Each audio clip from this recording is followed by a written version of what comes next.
Hola amigos, ¿cómo están? Pues ya estamos aquí de regreso. En esta ocasión vamos a hablar de las actividades empresariales. Recuerden que más adelante vamos a utilizar este tema como base para hablar de lo que es el sector primario, pero decidimos iniciar pues todos estos temas precisamente con el ISR de los ingresos de actividades empresariales de personas físicas.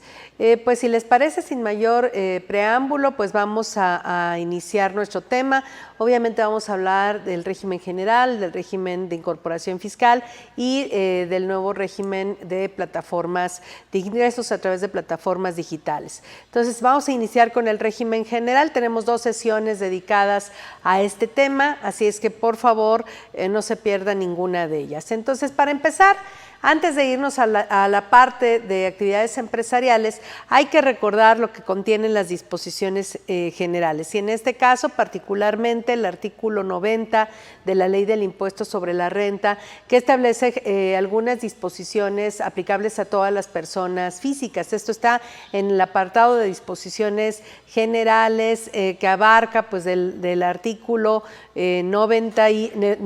al 93. Entonces, en este caso, el artículo 90 establece cuáles formas de percepción de los ingresos se consideran grabadas o acumulables para efectos del impuesto sobre la renta. En particular, establece que las personas físicas residentes en México que obtengan ingresos van a estar obligadas al pago del impuesto cuando estos ingresos los perciban en efectivo, en bienes, devengado cuando lo señale la ley, en crédito, en servicios en los casos que señale esta ley o de cualquier otro tipo. Y en este supuesto, pues tenemos que considerar que como de manera general, si la acumulación es al cobro, cuando los ingresos se consideran efectivamente percibidos, pues estos ingresos van a ser acumulables cuando se cobren en efectivo, cuando se cobren en bienes. Obviamente ahí no aplicaría la parte de devengados, porque ahí no. La ley no establece para personas físicas con actividades empresariales, establece que los ingresos se consideran acumulables cuando están efectivamente percibidos. Entonces, para actividades empresariales no aplicaría como modo de obtención de los ingresos ni los ingresos en crédito, salvo un caso que vamos a señalar, que es el caso de actividades de exportación. Cuando pasa un año y no cobran, pues se tienen que acumular aunque no estén cobrados. Es el único caso, pero devengados pues no aplicaría prácticamente. Y prácticamente lo que aplicaría para actividades empresariales serían los ingresos efectivamente percibidos en efectivo en bienes. En servicios, cuando una persona cobra ingresos en servicios, los va a acumular siempre y cuando la ley lo señale, dicen los casos en que señale esta ley. Y aquí es importante considerar que la ley, en el artículo 102 de la Ley del Impuesto sobre la Renta, establece cuándo se consideran efectivamente cobrados los ingresos. De hecho, el artículo 102 de la ley establece que los ingresos que acumulan las personas físicas con ingresos por actividades empresariales y profesionales se acumulan cuando son efectivamente percibidos. Esto desecha como forma de percepción de los ingresos, ya lo habíamos mencionado, los ingresos devengados y los ingresos en crédito como regla general. Claro que en el caso de los ingresos en crédito ya dijimos que está la excepción de los ingresos por exportaciones. Pero ahora, ¿cuándo se consideran efectivamente percibidos? Cuando los cobro en efectivo, cuando los cobro en bienes, y dice el segundo párrafo del artículo 102, cuando los cobro en servicios. Entonces, en este caso, en particular en el capítulo de actividades empresariales y profesionales, no necesariamente va a haber una entrada de dinero a la cuenta bancaria para que haya un ingreso. Puedo cobrar en bienes, puedo cobrar en servicios que no representan dinero, entrada de dinero a las cuentas del contribuyente, y sin embargo se van a tener que acumular los ingresos. Entonces aquí sí aplica el cobro de ingresos en servicios para que sean acumulables en este supuesto. Y dice, no importa a lo que correspondan, si corresponden anticipos, a depósitos o cualquier otro concepto, dice sin importar el nombre con el que se les designe. Sí, nada más que aquí estaríamos hablando de que tiene que ser un ingreso tipificado en términos de la ley o considerado como tal en términos de la normatividad contable. Ahora, aquí en este caso es importante considerar cuándo se consideran cobrados, por ejemplo, los ingresos cuando se cobran con tarjeta, por ejemplo, de crédito, de débito, monederos electrónicos, etcétera. En ese caso, ¿cuándo se considera percibido el ingreso? Aquí dice que se considera percibido el ingreso cuando el contribuyente reciba títulos de crédito emitidos por una persona distinta de quien efectúa el pago. Entonces, en este caso, si yo voy y compro una computadora con mi tarjeta de crédito, y me firman, firmo el pagaré por el uso de la tarjeta de crédito, ¿quién es el que va a liquidar ese pagaré a la empresa que me vendió la computadora? Pues el banco. Entonces, un tercero está pagando el título de crédito, está liquidando ese título de crédito que yo firmé. En ese caso, dice la ley en el artículo 102, segundo párrafo, dice, igualmente se considera percibido el ingreso cuando el contribuyente recibe títulos de crédito emitidos por una persona distinta de quien efectúa el pago. Entonces, en el momento en que recibe el título de crédito, en el momento que yo le firmo el voucher, el pagaré por el uso de la tarjeta de crédito, de débito, etcétera, en ese momento se considera efectivamente cobrada la contraprestación sin importar cuándo el banco hace el depósito correspondiente. Entonces, en las ventas con tarjeta de crédito es, pues sí, muy complejo porque no importa cuándo me deposita el banco el dinero, sino aquí lo que importa es cuándo acepté la tarjeta. Entonces, tengo que tener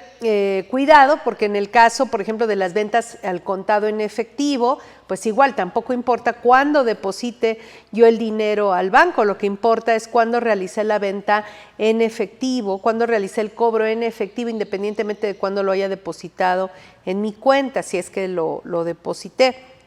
Pero en ese supuesto, pues hay que considerar toda esta situación porque hay que tener en la cuenta bancaria bien controlada y definir, independientemente de cuándo se realizó el depósito del dinero de la venta en efectivo, independientemente de cuándo se realizó el depósito del dinero del pago de las tarjetas de crédito, aquí lo que importa es cuándo se realizó la venta y cuándo en tarjeta de crédito y también cuándo se realizó la venta en efectivo, en dinero en efectivo. Ahora, también dice, bueno, si te pagan con cheque, pues ahí sí el ingreso se va a considerar cobrado en el momento en el que cobres el cheque, en la fecha de cobro del mismo. Si no lo cobras y lo endosas en la fecha de endoso del mismo, a menos que se trate de un endoso en procuración, es decir, un endoso para que un tercero procure el cobro de ese cheque, ¿no? Entonces, en ese caso, no se consideraría cobrada la contraprestación. Y entonces aquí tendríamos que si yo cobro en dinero, pues hay un ingreso desde el momento en que cobro, independientemente de si lo deposito o no. Si yo cobro con tarjeta, hay un ingreso desde el momento en que acepto la tarjeta, no importa cuándo me deposite el banco el dinero. Si yo cobro en cheque, hasta que cobre el cheque. Si yo cobro en bienes, cuando reciba el bien. Si yo cobro en servicios, pues cuando reciba el servicio. Y eso no va a implicar flujo de efectivo. Entonces, tenemos que quitarnos de la cabeza que el estar tributando en este régimen es únicamente flujo de efectivo. No. El dinero puede fluir a mi cuenta bancaria en un momento diferente del momento en el que tengo que reconocer el ingreso, como en el caso de las tarjetas. El dinero no necesariamente tiene que fluir dinero para que haya ingreso, como puede ser el caso de los, ¿cómo se llama? Fue de los cobros en servicios o de los cobros en bienes. Esas serían, digamos, las excepciones. Y de hecho remata este segundo párrafo del artículo 102, señalando que en el momento en que se satisfaga el interés jurídico del acreedor, si es que no hay un cobro en dinero, no hay un cobro en bienes, no hay un cobro en servicios, en el momento en que se satisfaga el interés jurídico del acreedor, en ese momento, si se extingue ya la obligación con esa satisfacción del interés jurídico, jurídico, entonces en ese momento habrá ingreso acumulable. Entonces puede ser que yo le venda a una empresa y esa empresa me venda a mí y no tengamos flujo de efectivo, no tengamos bienes, intercambio de bienes, no tengamos intercambio de servicios, pero haya compensación. En ese caso, la compensación va a hacer que el ingreso se considere efectivamente percibido, aunque no haya habido flujo de efectivo, aunque no haya habido entrega de bienes, aunque no haya habido entrega de recepción de servicios. Entonces, eso lo tenemos que considerar para efectos de definir cuándo se consideran los ingresos acumulables. Ahora, habíamos dicho que en general aquí se consideran los ingresos efectivamente cobrados, efectivamente percibidos, pero hay una excepción a la acumulación al cobro y este caso es precisamente el contenido en el último párrafo del artículo 102 de la Ley del Impuesto sobre la Renta, que dice que si exportan bienes, dice en el caso de la enajenación de bienes que se exporten, se deberá acumular el ingreso cuando efectivamente se perciba. En el caso de que no se perciba el ingreso dentro de los 12 meses siguientes a aquel en que se realice la exportación, se deberá acumular el ingreso una vez transcurrido dicho plazo. Entonces, la regla general es que aquí se acumulan los ingresos efectivamente cobrados, pero hay una excepción en particular en el caso de las ventas de exportación, que establece que si pasa un año y no cobro, al año en que se haya generado esa venta y sin haber cobrado, en ese momento se va a considerar como acumulable, se cobre o no se cobre, y entonces ahí hay una acumulación en crédito, pero solo por excepción, solo para ventas de exportación y solo cuando tienen un año de antigüedad. Entonces, en este caso, esa sería los ingresos, el momento de acumulación de los ingresos y los montos acumulables que se darían para este capítulo tanto de actividades empresariales como profesionales. Esto aplicaría también para honorarios, para actividades empresariales en cuanto a los ingresos de la actividad preponderante. Hay otros ingresos que se establecen también dentro de la Ley del Impuesto sobre la Renta, básicamente en el artículo 101 de la ley, que son los otros ingresos acumulables. Esos otros ingresos acumulables, hay una excepción también al cobro en efectivo, que es en el caso del artículo 101, fracción primera, que habla del perdón de deuda, ya sea el perdón total de la condonación de deuda o del perdón parcial de deuda. En ese caso, yo tengo una cuenta por pagar, mi acreedor o mi proveedor me perdona la deuda, en ese caso habrá un ingreso para mí, cargo a proveedores o cargo a acreedores con abono a otros ingresos. No hay cobro ni en efectivo, ni en bienes, ni en servicios, y sin embargo hay ingreso. Y en este caso se establece en este artículo 101 que en el caso de condonaciones, quitas o remisiones de deudas relacionadas con la actividad empresarial o el servicio profesional o las deudas que se dejen de pagar también por prescripción de la acción del acreedor, la diferencia se va a considerar como ingreso la diferencia que resulte de restar al principal actualizado por inflación el monto de la quita, condonación o remisión al momento de la liquidación o reestructuración, siempre y cuando la liquidación total sea menor que el principal actualizado y se trate de condonaciones, quitas o remisiones otorgadas por el sistema financiero. Aquí hay un error en el perdón de deuda con el sistema financiero, porque la ley habla de que hay que actualizar la deuda y determinar cuál es el saldo actualizado de la deuda. Esto implicaría que habría que aplicar factores de actualización, que habría que aplicar índices nacionales de precios al consumidor para determinar cuánto me prestaron o cuánto fue la deuda original, cuánto fui pagando y cuál es el saldo actualizado a la fecha del perdón. En este caso, pues no establece la ley cómo actualizar esa deuda. Me parece que hay una omisión en esta disposición, porque debieron haber establecido cuál es el periodo de actualización de la deuda. Y si ustedes recuerdan, en las disposiciones generales de la ley, cuando se habla de factores de actualización,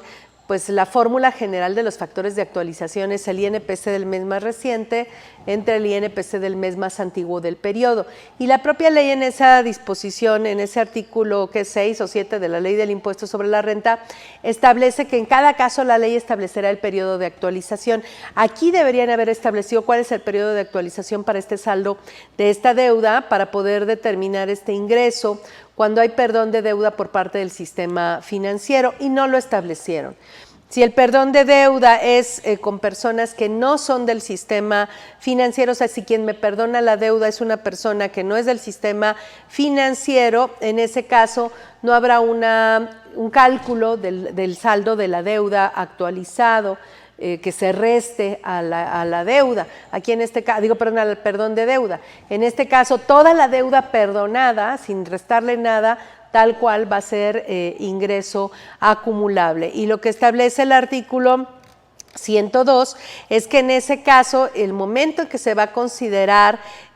acumulable esa deuda perdonada es cuando se convenga la condonación, quita o remisión de la deuda o cuando se consuma el plazo de prescripción. Entonces, en este caso, en el momento que yo me ponga de acuerdo con la contraparte y me diga, te perdono la deuda y es 5 de agosto de 2021, en ese 5 de agosto del 2021 tengo un ingreso acumulable tanto para los pagos provisionales como para la declaración anual. O si prescribe en ese momento mi deuda, vamos a suponer que se trate de una deuda de un préstamo que me hubieran hecho a través de un pagaré, yo firmé un pagaré, pasan 3 años, prescribe, entonces en ese caso, en el momento que se cumple ese periodo de 3 años sin que yo haya pagado y que el acreedor ya no me pueda cobrar, pues entonces en ese caso vamos a tener un ingreso acumulable en términos de este artículo 101, fracción primera de la Ley del Impuesto sobre la Renta. Entonces, digamos que esta sería otra excepción al ingreso acumulable al cobro, que es un caso muy especial de un tipo de ingreso que no califica como parte de los ingresos de la actividad preponderante, que es distinto, digamos, al resto de los ingresos en general de la actividad preponderante. Pero en este caso, pues la regla general que aplica, ya lo mencionamos, son los ingresos efectivamente percibidos al cobro. Entonces, regresando al artículo 90, las disposiciones generales, pues hay que ver en qué casos, cada capítulo hay que ver qué casos de estas formas de percepción de los ingresos que están establecidas en el artículo 90, hay que ver en cada capítulo cuáles son las formas de percepción que aplican, como ya lo hicimos en este caso en el capítulo de actividades empresariales o profesionales. Aquí recordemos que si tuviéramos una persona física residente en el extranjero, que tuviera alguna sucursal o establecimiento aquí en México, algún establecimiento permanente a través del cual generara ingresos en México, las reglas que se van a aplicar para determinar el impuesto sobre la renta de esos ingresos de ese establecimiento permanente ubicado en territorio nacional, pues son las mismas que se aplicarían para cualquier residente en territorio nacional. La diferencia es que si el residente en territorio nacional tiene su negocio aquí y tiene sucursales en otras partes del mundo, pues va a tener que, al ser residente en territorio nacional, pues va a tener que acumular todos los ingresos en territorio nacional en México. Acreditaría a lo mejor los impuestos pagados en otros países contra el impuesto mexicano, pero el ingreso se consideraría o incluiría a todos los ingresos de todas las sucursales del mundo. En cambio, si fuera al revés, si tuviéramos un residente en el extranjero que tiene su residencia para efectos fiscales en otro país, pero que tiene una sucursal en México a través de la cual obtiene ingresos, en ese caso los únicos ingresos que van a pagar impuestos sobre la renta en México serían los que se obtengan a través del establecimiento permanente ubicado en México. Y en ese caso las fórmulas de ingresos acumulables, menos deducciones autorizadas, menos PTU pagada, etcétera, todas esas fórmulas son las mismas que aplicarían para ese residente en el extranjero con establecimiento permanente en México. La diferencia es que nada más aplican a los ingresos que se perciban a través del establecimiento permanente en México caso diferente al que se aplicaría si fuera residente para efectos fiscales en territorio nacional, donde se paga impuestos sobre la renta por todos los ingresos, no importa de dónde provengan. Entonces, eso sería, digamos, una diferencia en la forma en que se aplica el título cuarto, particularmente el capítulo de actividades empresariales y profesionales, a residentes en territorio nacional o a residentes en el extranjero. Entonces, esas serían las condiciones. Ahora, hay una ficción jurídica que se crea en el artículo 90 de la Ley del Impuesto sobre la Renta, que nosotros a lo mejor estamos familiarizados con esta ficción jurídica para el capítulo de salarios en la parte de viáticos, pero que no aplica únicamente al tema de los viáticos, sino aplica cualquier cantidad de dinero que reciba una persona física para hacer gastos por cuenta de terceros. Esto viene dentro del propio artículo 90, dice que se consideran ingresos obtenidos por las personas físicas las cantidades que perciban para efectuar gastos por cuenta de terceros, salvo que dichos gastos sean respaldados con comprobantes fiscales a nombre de aquel por cuenta de quien se efectúa el gasto. Entonces, en este supuesto, si bien es cierto que contablemente yo no tengo un ingreso, yo recibo dinero para hacer un gasto por cuenta de terceros, entonces cargo a bancos, abono a acreedores diversos, no pasa por los ingresos, en este caso no tiene un efecto en los resultados de la entidad. Para eso es contablemente. Cuando yo haga el gasto a nombre del tercero, pues yo voy a cargar a acreedores diversos con abono a bancos en ese caso, ¿no? Entonces no hay un pase ni por gastos ni por ingresos, porque no es un gasto mío y no es un ingreso propio en ese caso. Sin embargo, para efectos fiscales, en términos de la Ley del Impuesto sobre la Renta, por el hecho de no obtener un comprobante fiscal a nombre de la persona por cuenta de quien se efectúa el gasto, por ese hecho voy a tener que acumular esa cantidad como ingreso para efectos fiscales. Entonces, obviamente sería un ingreso fiscal no contable. ¿Por qué? Porque así lo establece la Ley del Impuesto sobre la Renta, y esta es una disposición que aplica a todas las personas físicas. Repito, a lo mejor estamos más familiarizados con con esta disposición en el tema de salarios, particularmente en el caso de los viáticos y gastos de viaje, nada más que aplicaría el mismo supuesto, nada más que ahí sí lo establecen claramente para el viático y los gastos de viaje. Sin embargo, es una disposición aplicable a todas las personas físicas, está dentro de las disposiciones generales del título cuarto de la Ley del Impuesto sobre la Renta. Entonces, aunque no lo establezca o aunque no lo estableciera claramente el artículo 101 de la Ley del Impuesto sobre la Renta, particularmente dentro del capítulo de actividades empresariales o profesionales, lo cierto es que es una disposición que está aplicando para todas las personas físicas en términos de este artículo 90 de la Ley del Impuesto sobre la Renta. Bueno, aquí también tenemos que considerar que también dentro de las disposiciones generales hay excepciones a los supuestos que se pueden considerar como ingresos. Y en este caso, por ejemplo, si nosotros entregamos dinero a un fideicomiso, si este fideicomiso administra este dinero y produce intereses o ganancias de capital, pues yo tendría que acumular esos ingresos por intereses o esos ingresos, no sé si fueran ganancias cambiarias, etcétera. Sobre todo si el fideicomitente y el fideicomisario soy yo, o sea, yo entregué los bienes y el beneficiario de esa administración que hace la fiduciaria soy yo misma, ¿no? Porque el dinero es mío. Si el fideicomiso es en favor de un tercero, pues en ese caso probablemente el ingreso lo va a tener el tercero. Pero, bueno, ahí habría un ingreso por rendimientos, por ganancias de capital o por cualquier otra actividad.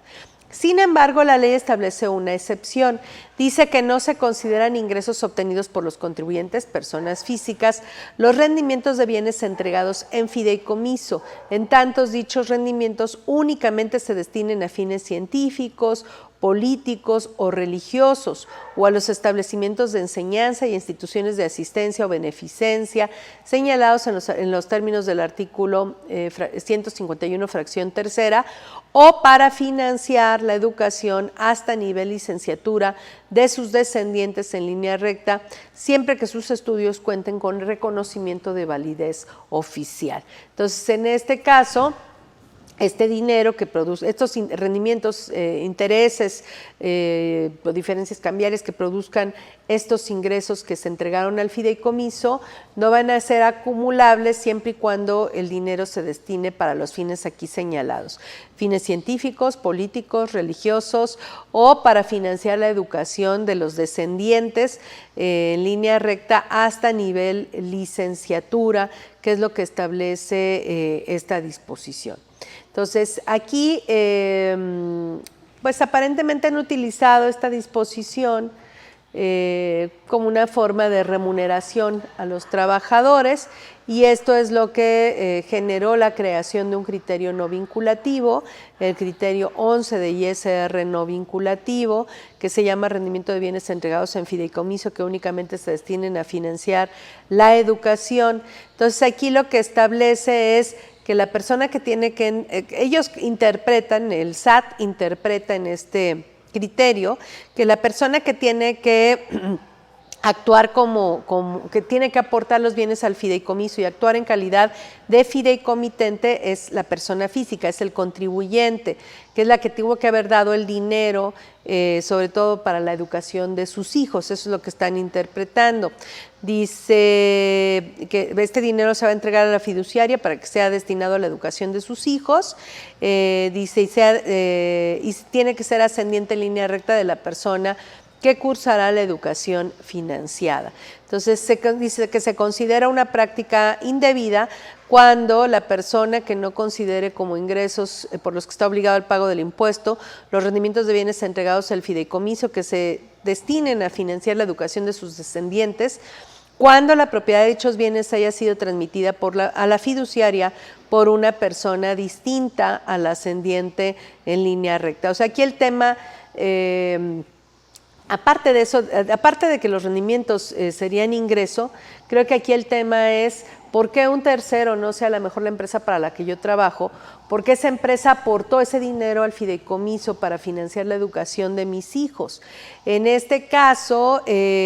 recordemos que el artículo 94 establece que se considera que el ingreso lo percibe la persona que presta el servicios, que es el trabajador. Entonces, en este supuesto, si un tercero, por ejemplo, la empresa es la que aporta ese dinero a la fiduciaria para la educación de los hijos del trabajador, para financiar la educación de los hijos del trabajador, pues